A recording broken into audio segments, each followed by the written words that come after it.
In this video, I'm going to show you special feature which the xdiag D8 have that will help you to troubleshoot a car first that will not crank or start and help you to make informed decision without even owning the device itself. Let's go to it faster.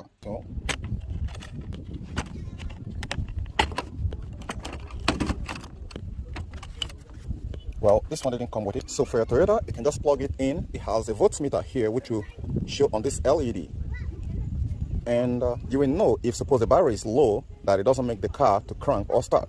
But in this very one here, I'll plug it to this one. We'll use it to test a car right away and know how many volts the battery is.